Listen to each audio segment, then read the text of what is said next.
Hello friends, welcome to my YouTube channel. इस video में हम लोग एक्सरसाइज 4E सॉल्व करेंगे। तो शुरू करते हैं आज के वीडियो को। एक्सरसाइज 4E में हम लोग ग्राफ के क्वेश्चन सॉल्व करेंगे। तो हमारा फर्स्ट क्वेश्चन है, दंड चित्रों को देखकर दिए गए प्रश्नों के उत्तर दीजिए। इस क्वेश्चन में ग्राफ बनाना है जिसमें हॉरिजॉन्टल लाइन पर बच्चों की संख्या दिया है। ये कुछ बार दिए गए हैं। इसमें जो पहला बार है यहाँ 1 लिखा है, सेकंड में 2, इसका मतलब ये बार एक बच्चे की संख्या को दर्शाता है। सेकंड बार 2 बच्चों की संख्या को दर्शाता है। तीसरा बार 3 बच्चों की। चौथा बार यानी दंड 4 बच्चों की संख्या को दर्शाता है। पांचवा बार 5 बच्चों की संख्या को दर्शाता है और छठा बार 6 बच्चों की संख्या को दर्शाता है। और वर्टिकल लाइन पर परिवार की संख्या दी गई है 0 से 10, 20, 30, 40, 50, 60, 70, 80, 90, 100। इस क्वेश्चन में पैमाना दिया है 1 सेंटीमीटर बराबर 10 परिवार। इसका मतलब ये 10 परिवार है, 20 परिवार, 30 परिवार, 40 परिवार, 50, 60, 70, 80, 90, 100। ये टोटल परिवार की संख्या को दिखा रहा है।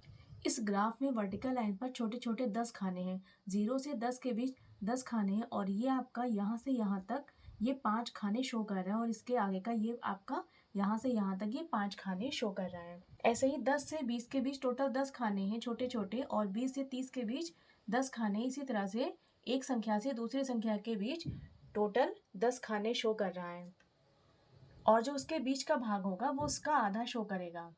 फर्स्ट पार्ट में पूछा गया है, दंड चित्रों से क्या सूचना प्राप्त हो रही है। अगर देखा जाए तो हॉरिजॉन्टल लाइन पर बच्चों की संख्या है और वर्टिकल लाइन पर परिवार की संख्या है। तो इसके अकॉर्डिंग यह दंड चित्र परिवार और बच्चों की संख्या को शो कर रहा है। यानी फर्स्ट पार्ट पे हम लोग लिखेंगे परिवार और उनके बच्चों की संख्या। सेकंड क्वेश्चन में पूछा गया, कितने परिवार में केवल एक बच्चा है। जब हम इस बार ग्राफ को देखते हैं तो ये बार ग्राफ 50 के सामने है। इसके अकॉर्डिंग 50 परिवार ऐसे हैं जहां पर केवल एक बच्चा है। तीसरा क्वेश्चन है, 2 बच्चों वाले कितने परिवार हैं। तो ये वाला बार आपको 2 बच्चों के बारे में दिखा रहा है और ये 2 बच्चों का जो बार है ये 90 के सामने है। इसके अकॉर्डिंग 2 बच्चों वाले 90 परिवार हैं। 4 पार्ट में पूछा गया है, कितने परिवारों में 3 से कम बच्चे हैं। तो ये आपका जो बार है ये 3 बच्चों वाले परिवार को शो कर रहा है। इसका मतलब जो इसके पहले के 2 बार हैं ये 3 से कम बच्चों के परिवार को शो करेंगे। पहला जो बार ग्राफ है ये 50 के सामने है और जो सेकंड बार ग्राफ है ये 90 के सामने है। इसका मतलब 50 और 90 को जब हम ऐड करेंगे तो हमारा आंसर आएगा 140। यानी तो 40 परिवार ऐसे हैं जहां पर 3 से कम बच्चे। 5 पार्ट में पूछा गया है, 3 से अधिक बच्चों वाले परिवार की संख्या कितनी है। यहाँ पर 3 से अधिक बच्चों वाले परिवार के 3 ग्राफ हैं, 4, 5, 6। इन तीनों को हम लोग ऐड कर देंगे। 4 बच्चों का जो ग्राफ है वो 30 के सामने है। 5 बच्चों का जो ग्राफ है वो 15 के सामने है और 6 बच्चों का जो ग्राफ है वो 5 के सामने है। यहाँ पर हम लोग 30 प्लस 15 प्लस 5 करेंगे तो हमारा रिजल्ट आ जाएगा 50। तो इस क्वेश्चन के अकॉर्डिंग 3 बच्चों से अधिक बच्चों वाले परिवार हैं 50। क्वेश्चन नंबर 6 में पूछा गया है, सबसे अधिक बच्चों वाले कितने परिवार हैं। तो सबसे अधिक बच्चे मतलब यहाँ पर सबसे अधिक बच्चे हैं 6। तो 6 बच्चों वाला जो परिवार है वो कितना है, ये 0 और 10 के बीच है। इसका मतलब यहाँ पर 5 परिवार ऐसे हैं जहां पर सबसे अधिक बच्चे हैं। तो हमारा आंसर होगा 5 परिवार। सेकंड क्वेश्चन में पूछा गया है, वर्ष 2002 से 2006 के बीच एक फैक्ट्री द्वारा निर्मित स्कूटियों की संख्या निम्नलिखित सारणी द्वारा दर्शाई गई है। यहाँ पर वर्ष दिया है चार्ट में और नीचे है स्कूटी की संख्या। 2002 में 800 स्कूटी बनाई गई, 2003 में 600 स्कूटी बनाई गई, 2004 में 900, 2005 में 1100, 2006 में 1200 स्कूटी बनाई गई। फिर आगे पूछा गया है, इन आंकड़ों को एक दंड आरेख द्वारा प्रदर्शित कीजिए और निम्नांकित प्रश्नों के उत्तर दीजिए। यहाँ पर बार डायग्राम दिया गया है। हॉरिजॉन्टल लाइन पर वर्ष दिया है 2002, 2003, 2004, 2005, 2006 जो कि आपके चार्ट में दिया है। वर्टिकल लाइन पर स्कूटी की संख्या दी गई है, 0 से स्टार्ट है, 200, 400, 600, 800, 1000, 1200।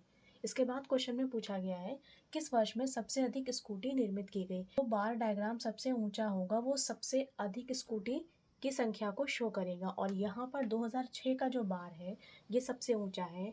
इसका मतलब 2006 में सबसे ज़्यादा स्कूटी बनाई गई।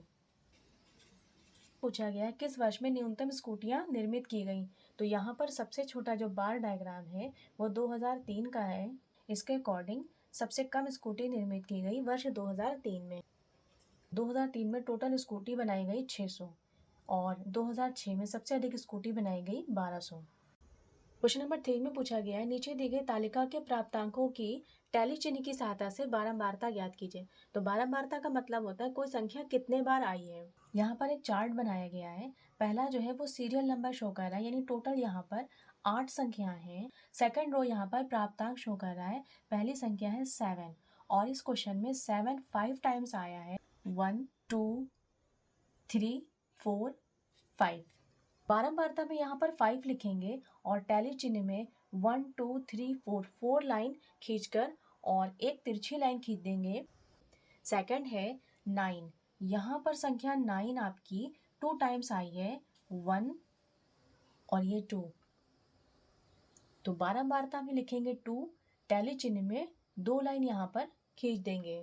अब तीसरी संख्या है 8, यहाँ पर 8 संख्या 5 टाइम्स आई है, 1 2 3 4 5, तो बारंबारता में हम लोग यहाँ लिखेंगे 5 और टैली चिन्ह में यहाँ पर 4 लाइन खींचकर और एक तिरछी लाइन खींच देंगे। यहाँ पर चौथी संख्या है 5। अब हम देखेंगे संख्या 5 कितने टाइम्स आई है, 1 2 3 4, यहाँ पर बारंबारता में 4 लिखेंगे और टैली चिन्ह में 1 2 3 4 लाइन खींच देंगे। यहाँ पर नेक्स्ट संख्या है 6। अब हम यहाँ पर चेक करेंगे संख्या 6 इस क्वेश्चन में कितने टाइम्स आई है, 1 2 3 4 5 6, तो संख्या 6 यहाँ पर 6 टाइम्स आई है, तो बारंबारता में यहाँ लिखेंगे 6 और टैली चिन्ह में 1 2 3 4 और एक साइड में तिरछी लाइन 5 और ये एक अलग से 6 हो गया। नेक्स्ट संख्या है 4, तो 4 प्राप्तांक में लिख देंगे। इसके बाद देखेंगे 4 संख्या कितने टाइम्स आई है, 1 2 3, तो बारंबारता में यहाँ लिखेंगे 3, टैली चिन्ह में यहाँ 3 लाइन खींच देंगे। नेक्स्ट संख्या है 10, तो प्राप्तांक में यहाँ लिखेंगे 10। यहाँ पर चेक करेंगे नंबर 10 कितने टाइम्स आया है, 1 और ये 2, तो नंबर 10 यहाँ पर 2 टाइम्स आया है, टैली चिन्ह में 1 2 लाइन खींच देंगे। इसके बाद सबसे लास्ट संख्या है 3, नंबर 3 इस क्वेश्चन में 3 टाइम्स आया है, तो बारंबारता के नीचे यहाँ पर 3 लिखेंगे और टैली चिन्ह में 1 2 3 लाइन खींच देंगे। क्वेश्चन नंबर 4 में आपका दिया है, अजय के विभिन्न विषयों के प्राप्तांकों का प्रतिशत निम्नवत है। ये एक चार्ट दिया गया है, यहाँ पर सब्जेक्ट है और उसमें जो मार्क्स मिले हैं वो लिखे गए हैं। इसके बाद पूछा गया है, आंकड़ों को दंड चित्र द्वारा निरूपित कीजिए। इन आंकड़ों को ग्राफ के द्वारा शो किया गया है। हॉरिजॉन्टल लाइन पर सब्जेक्ट दिए गए हैं, टोटल 5 सब्जेक्ट हैं, हिंदी, अंग्रेजी, गणित, विज्ञान, सामाजिक विज्ञान, और वर्टिकल लाइन पर प्राप्तांक हैं, यानी इन सब्जेक्ट में जितने मार्क्स मिले हैं वो दिए गए हैं परसेंट में। पैमाना दिया है 1 सेंटीमीटर बराबर 10%। यहाँ पर 0 से स्टार्ट करके 10 20 30 40 50 60 70 80 ये आपका परसेंट में दिया गया। पहला सब्जेक्ट है हिंदी और हिंदी में 35 मार्क्स मिले हैं और यहाँ पर बार ग्राफ में पहला जो सब्जेक्ट है हिंदी जो 30 और 40 के बीच में है ये आपका 35 शो कर रहा है। इसी तरह से अंग्रेजी में भी 35 मार्क्स मिले हैं। यहाँ पर ग्राफ पर ये बार अंग्रेजी सब्जेक्ट को शो करता है जो 30 और 40 के बीच में है और ये 35 को शो कर रहा है। नेक्स्ट है गणित। गणित सब्जेक्ट में 60 मार्क्स मिले हैं। यहाँ ग्राफ पर ये बार गणित सब्जेक्ट को शो करता है जो 60 के सामने है। नेक्स्ट सब्जेक्ट है विज्ञान, इसमें 40 मार्क्स मिले हैं। ग्राफ पर ये बार विज्ञान सब्जेक्ट को शो कर रहा है जो 40 के सामने है। लास्ट सब्जेक्ट है सामाजिक विज्ञान, इसमें 70 मार्क्स मिले हैं। यहाँ ग्राफ पर ये बार सामाजिक विज्ञान सब्जेक्ट को शो कर रहा है जो 70 के सामने बना है।